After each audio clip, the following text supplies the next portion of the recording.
Баршаңызға сәлем достар, менің каналыма қош келдіңіздер. Бүгін сіздермен қайнатпалы қамырдан ең сәтті шығатын, ең дәмді рецептпен бөлісетін боламын.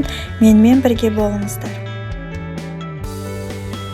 Ең алдымен 1 стакан су құямыз, шым-шым тұз және 130 грамм сары май немесе маргарин салсаңыздар да болады.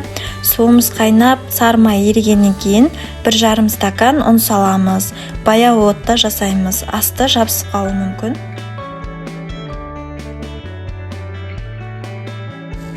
Осылай тезірек араластырамыз, асты күйіп кетпеу үшін. Және қамырымыз кепкенше араластырамыз. Картоп пюресі тәрізді болып шығады қамырымыз.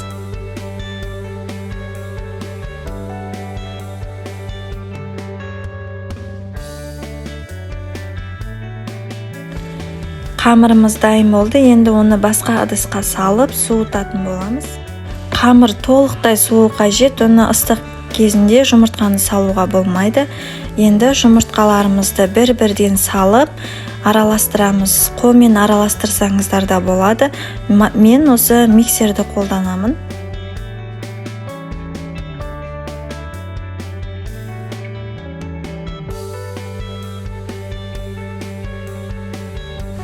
Көріп тұрғандарыңыздай қамыр осындай қатты сұйық емес, қатты қою емес, орташа болу қажет.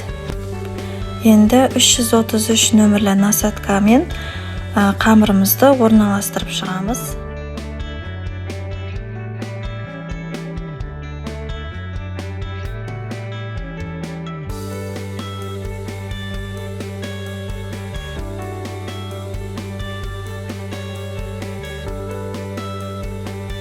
Қамырымызды орналастырып болдық. Енді қызып тұрған пеште 180-200 градуста ашық қоңыр түсті болғанша пісіреміз. Крем жасауға кірісеміз. Енді салқын сливкемізді қоюланғанша миксерлейміз.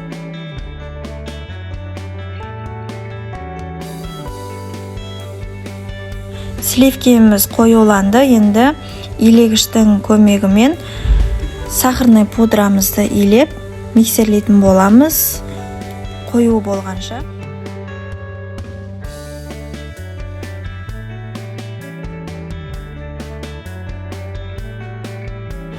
Енді сливки мен сахарный пудрамыз қоюланды. Енді творожный сырымызды салып миксерлейтін боламыз.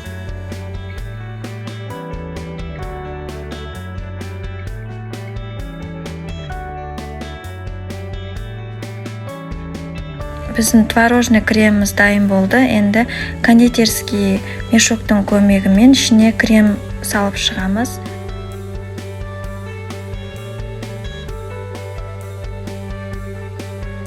Біздің эклеріміз дайын болды. Енді шоколадный пастамен әсемдеп шығамыз. Ол үшін мен шоколад пен майды водяной баняда еріткен болатынмын. Енді бетіндегі глазур қатып қалмағанша бетіне вафельді үгіндіні сеуіп шықтым. Сіздер қалағанша әсемдесеңіздер болады. Мен сіздерге ортасын көрсеткім келіп тұр. Осындай нәзік, әрі дәмді, жеңіл болып шығады. Өте қарапайым рецепт. Сіздер де жасап көріңіздер. Рецепт ұнаса лайк басып тіркеліп кетіңіздер.